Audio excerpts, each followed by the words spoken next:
melihat kak saya dulu itu adalah alumni di SMKN Tulungagung sini. Dan saya melihat kakak saya itu dulu itu kan mengambil jurusan kesehatan yaitu farmasi. Obat-obatan gitu loh. Sudah tahu kan? Udah tahu. Nah, setelah itu saya itu melihat dari kakak saya yang sekarang sudah bisa mendirikan apotek. Jadi saya itu sudah pernah berpikir gini, kakak saya aja sekolah di SMK Tulungagung itu berhasil. Apa saya juga mencoba sekolah di sana, gitu kan? Kita ada jam untuk berpikir, untuk sekolah, dan ada jam untuk beristirahat. Jadi kita harus pandai-pandai untuk mengatur kedua waktu tersebut, karena itu waktu yang sangat penting. Kalau rencana yang ada di pikiran saya masih untuk ingin mengembangkan bisnis perikanan tersebut. Dan saya kalau sudah lulus dari sekolah rencana mau menambah usaha, yaitu pengolahan tahu sama peternak kambing.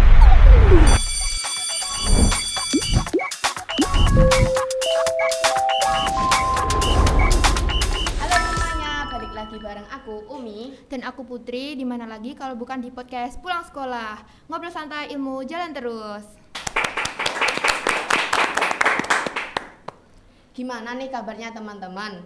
Semoga tetap semangat ya, walaupun tugas sekolah pagi pada numpuk-numpuknya. Bener banget Mi, tapi tenang aja karena episode hari ini tuh spesial banget. Kita kedatangan tamu yang bener-bener definisi anak produktif. Dia ini sibuknya gak main-main, di sekolah jadi nomor 1, di rumah pun jadi juragan.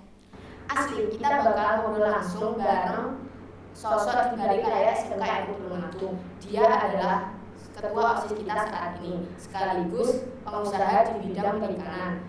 Langsung saja kita sapa, ini dia Saiful. Wah, halo Saiful. Waduh, auranya beda banget ya, aura-aura pemimpin sekaligus aura-aura pengusaha. Enggak juga. Bercanda ya Pul, tapi beneran deh, aku penasaran banget gimana ceritanya Saiful ini bisa milih SMKNU Tulungagung dan gimana caranya dia bagi waktu antara urusin murid satu sekolah sama urusin ikan yang ada di rumah. Nah, buat kalian yang pengen tahu rahasianya, tetap keren jadi pemimpin sambil tetap bisa mandiri secara ekonomi, tonton terus obrolan kita sampai habis ya. Oke, coba Pul ceritakan dikit dong, dulu ceritanya gimana sih? Kok bisa kepikiran masuk di SMKNU Tulungagung? Kan di Tulungagung itu banyak banget sekolah selain SMKNU Tulungagung, atau udah incaran dari dulu? Kalau sebenarnya sih nggak incaran ya. Jadi gini, dulu itu saya sehabis lulus dari SMP, saya itu dulu berencana sekolah karena kan saya melihat potensi murid-murid di sana itu banyak yang sukses, bisa mendirikan usaha dari jurusan yang diambil tersebut. Jadi saya itu dulu sudah pernah mencoba daftar di SMK tersebut. Tetapi saya ketinggalan info untuk mendaftar di SMK. Setelah itu saya ya lumayan sulit kan, karena sudah banyak yang sudah mendaftar ya. Setelah itu saya melihat kak saya dulu itu adalah alumni di SMKN Tulungagung sini. Dan saya melihat kakak saya itu dulu itu kan mengambil jurusan kesehatan yaitu farmasi. Obat-obatan gitu loh. Sudah tahu kan? Udah tahu. Nah, setelah itu saya itu melihat dari kakak saya yang sekarang sudah bisa mendirikan apotek. Jadi saya itu sudah pernah berpikir gini, kakak saya aja sekolah di SMK Tulungagung itu berhasil. Apa saya juga mencoba sekolah di sana, gitu kan? Jadi saya itu juga sedikit tertarik dan hati saya itu sudah kayak yakin gitu melihat kakak saya yang saat ini sudah berhasil. Jadi saya itu juga mencoba daftar di SMKNU. Setelah saya mencoba daftar itu sulit. Saya itu sebenarnya tipikal orang yang tidak mau sulit. Iya. Saya itu Maunya simple. Iya, simple. Yang berjalan gitu. Jadi saya mencoba daftar di SMK Tulungagung. Saya berkunjung di kantor dan saya itu juga bingung bertanya kepada kakak saya. Gimana? Mbak, gimana toh? cara daftar di SMK Tulungagung gitu kan. Dan saya itu dulu diarahkan juga sama kakak saya, bahkan sama kakak saya diajak ke sini, ditemani daftar, Iya. terus diantar ke kantor, disambut oleh Bu Desi, sekarang menjadi guru BK. Iya. Guru BK kita kan, yang Iya. sering ngomel-ngomel gitu kan. Ya yang galak itu. Jadi saya tuh di kantor disambut sama Bu Desi, Assalamualaikum, ya mau daftar gitu. Dan saya sudah mengisi syarat-syarat daftar tersebut. Iya. Setelah itu ya pulang, dan beberapa bulan atau minggu kalau salah, saya itu dapat info kan. Pada saat daftar kan saya memasukkan nomor telepon saya, dan nomor telepon saya itu dimasukkan di grup seluruh siswa baru Iya. yang sudah terima di SMK sini, SMK Tulungagung. Setelah itu saya mendapatkan info tersebut untuk mengikuti MPLS. Jadi kan saya sudah masuk tahap murid baru di SMK sini ya kan. Iya. Saya itu sudah masuk, ya sudah mengikuti alur-alur tersebut gitu ceritanya. Wah, keren banget ya. Iya. Pas lulus SMP, apa yang bikin kamu yakin kalau misal di sekolah SMK tuh lebih oke buat masa depan kamu dibanding masuk SMA? Apa karena di SMK udah dibekali ilmu buat kerja atau gimana? Ya kalau menurut saya itu SMK itu sudah kayak yang seperti Kak Saman bilangkan itu, dibekali ilmu kerja.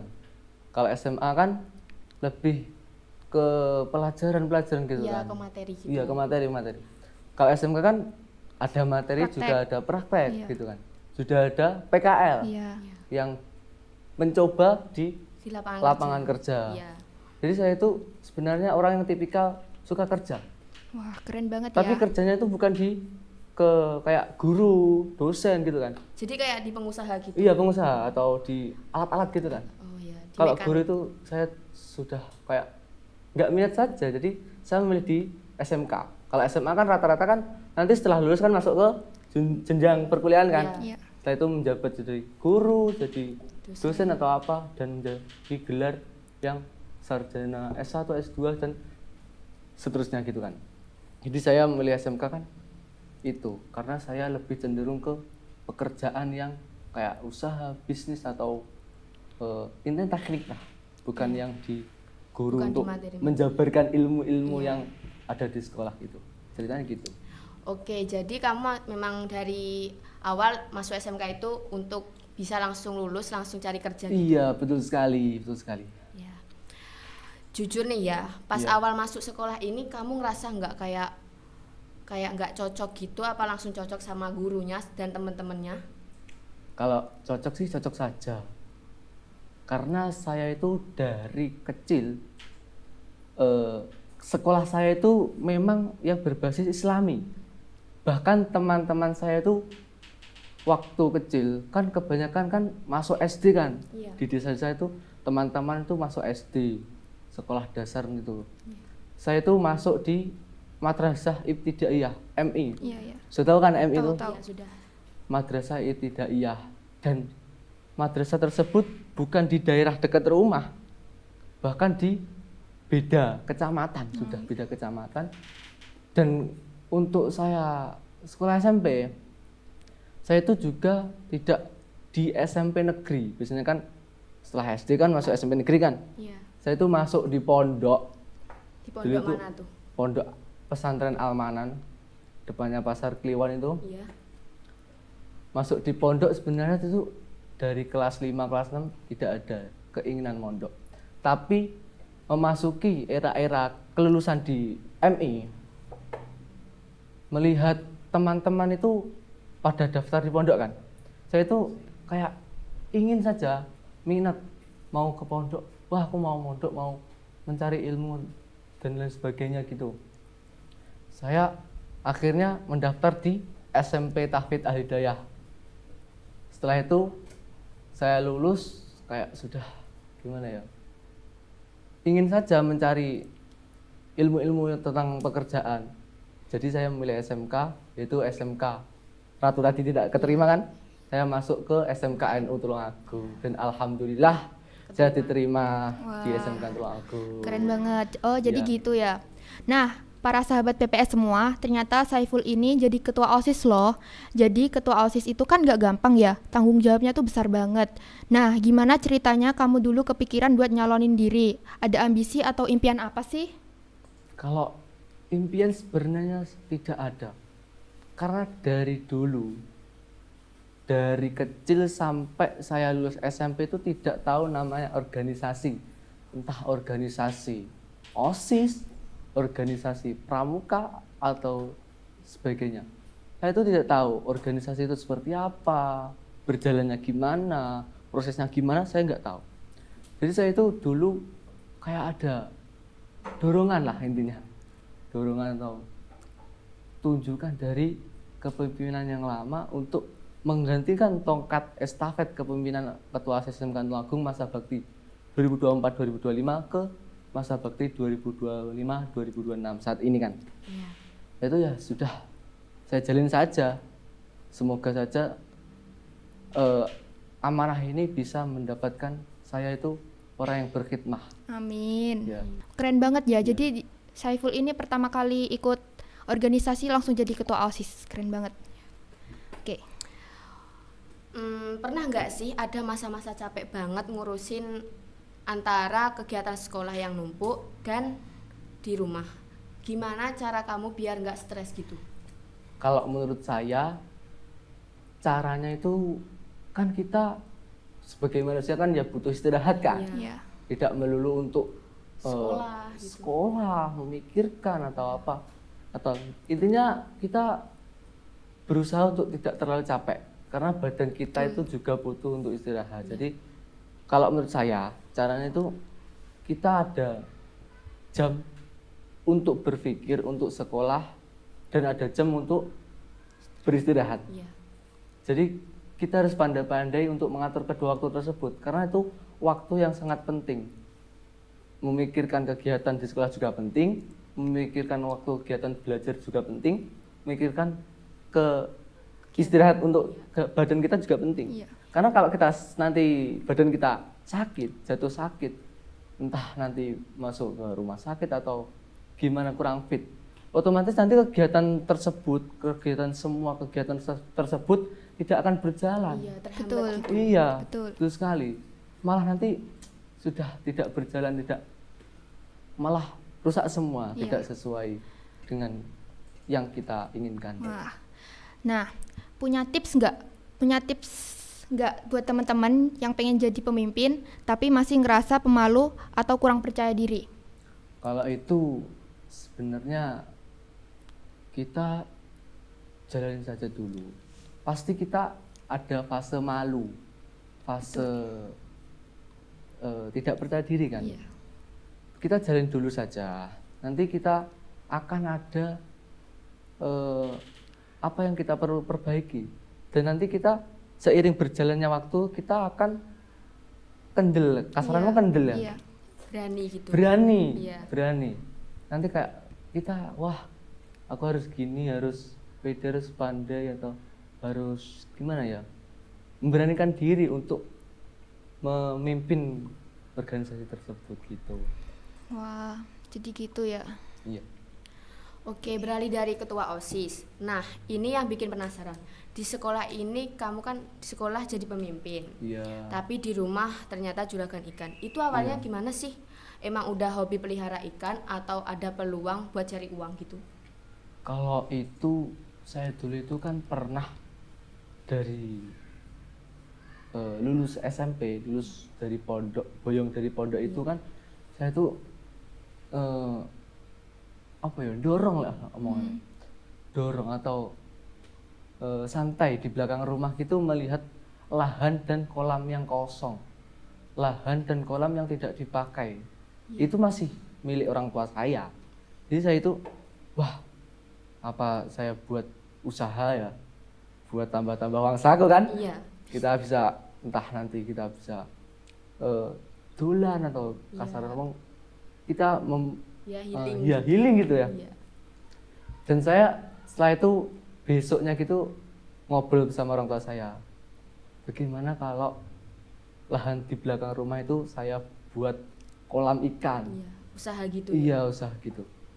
Dan ternyata jawaban dari orang tua saya itu juga membuat saya itu senang karena diperbolehkan. Kan kebanyakan didukung kan, iya kan? Iya. Didukung karena kita bisa menjalankan apa keinginan yang ada di hati kita. Iya. Jadi Kayak disupport gitu ya ya. disupport. Jadi saya itu bangga kan. Jadi saya itu Iya. bangga. Dan setelah itu saya akan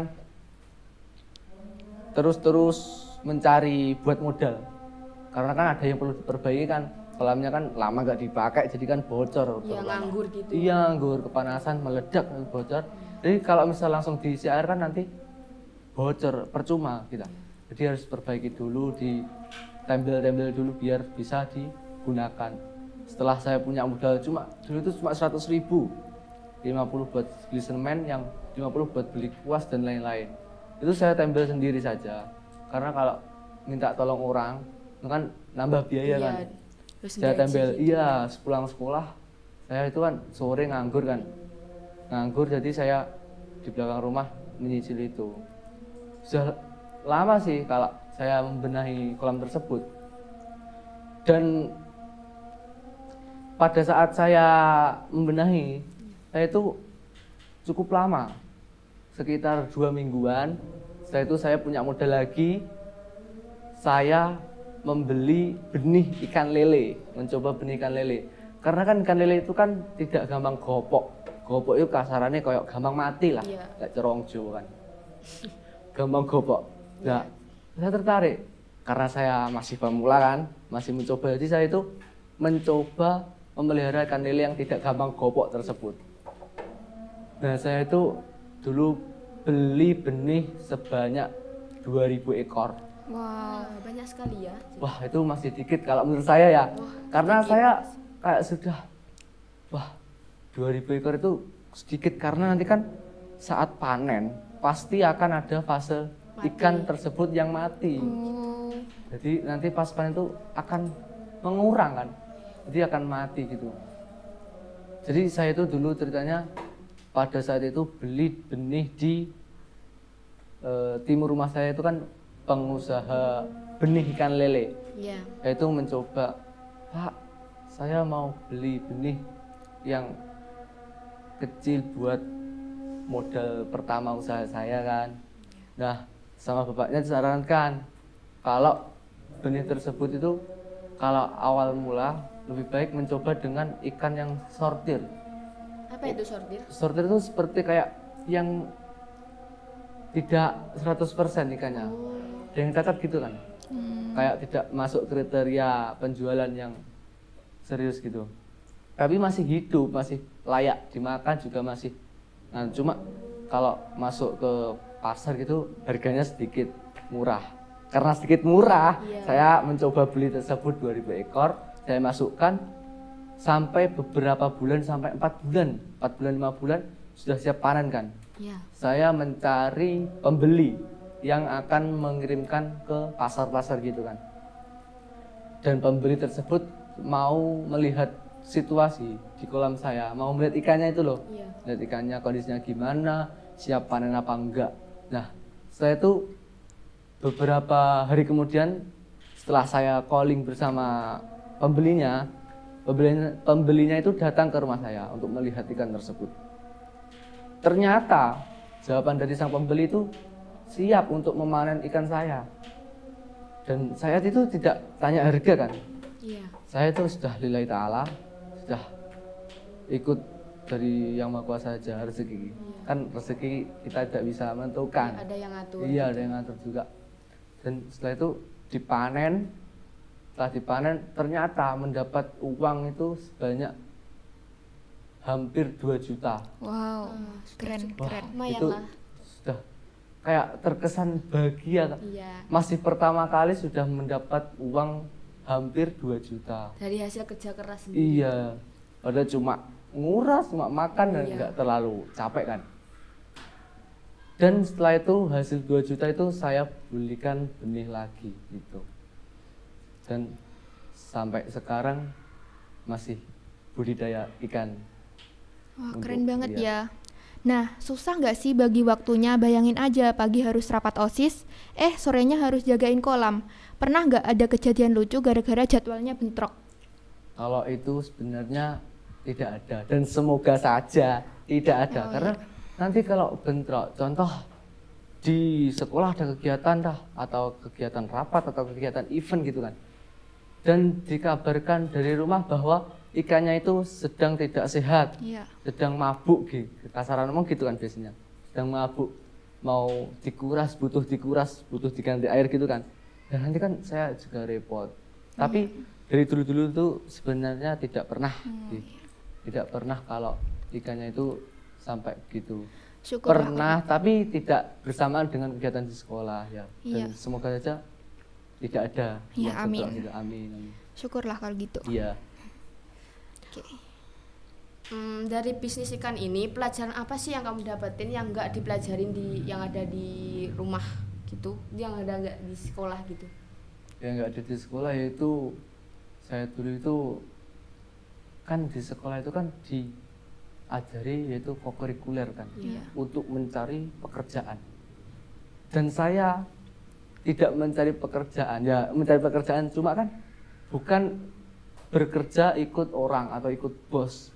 Nah itu mencari pekerjaan yaitu mendirikan sendiri. Iya. Jadi bos. Iya, jadi Iya. bos. Oh, bos. Keren. Ya, setelah itu saya mencoba itu dan sudah cukup lama sih saya mencoba memelihara ikan itu. Karena saya itu juga sebenarnya hobi. Kalau pesan saya itu juga hobi itu termasuk membuat kita semangat bekerja gitu. Nah, buat anak muda di luar sana yang pengen mulai usaha tapi masih ragu, kamu punya pesan apa buat mereka? Kalau sebenarnya mau mendirikan usaha itu jangan ragu ya. Kalau pribadi saya, kita punya modal sedikit atau banyak itu, pokoknya itu kita sudah Percaya diri. percaya diri, dan modal tersebut cukup untuk mendirikan usaha tersebut. Kita mulai dari skala yang kecil, gak usah terlalu besar dulu kan. Iya. Kecil, belajar, nanti kalau sudah mengembang kita kembangkan lebih besar gitu.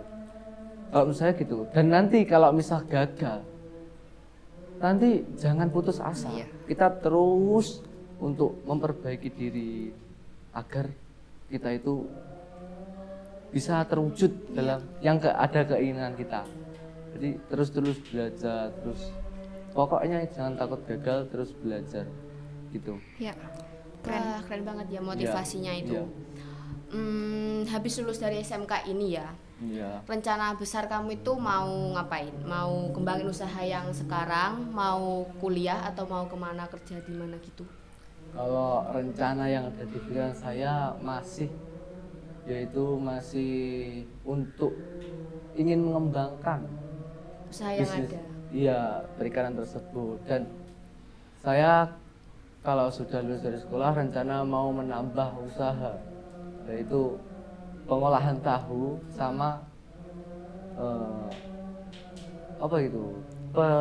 peternak kambing.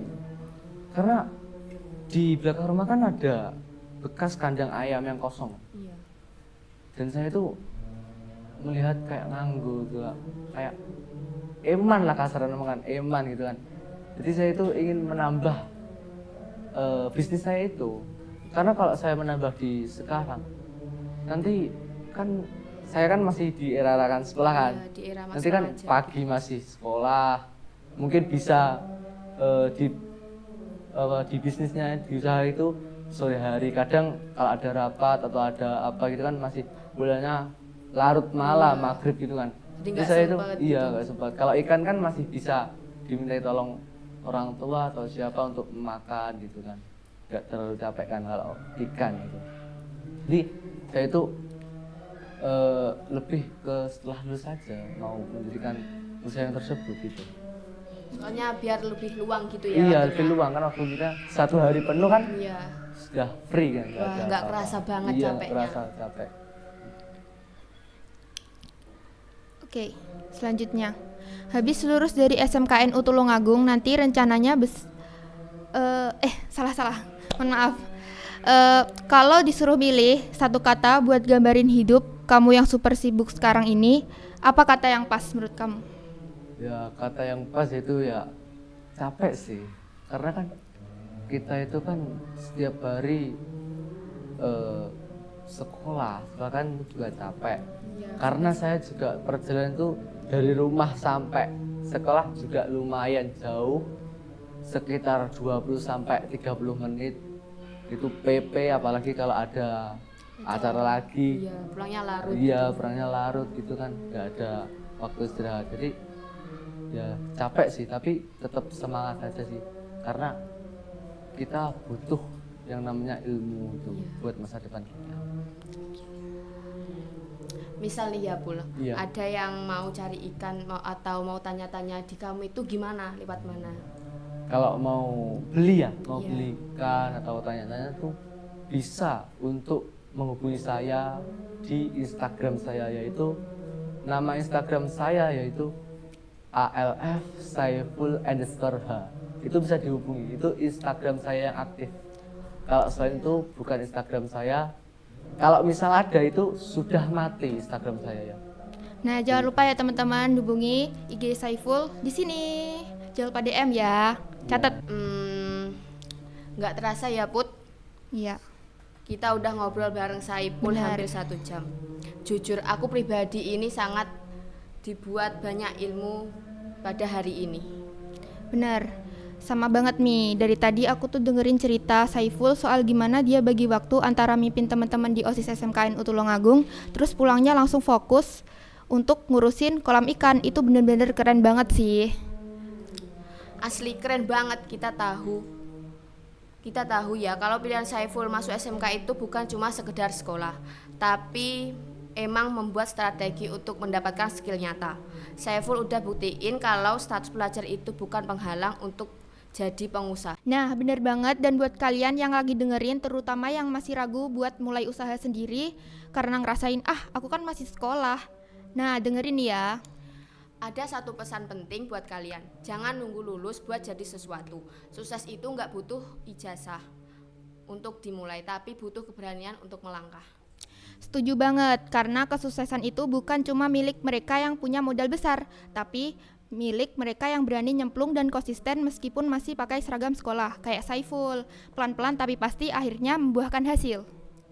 Oke, makasih banyak ya Pul Iya, sudah sama-sama. mampir di podcast Pulang Sekolah kali ini. Sukses terus buat OSIS-nya dan semoga Amin. usaha perikanannya selalu jaya. Amin.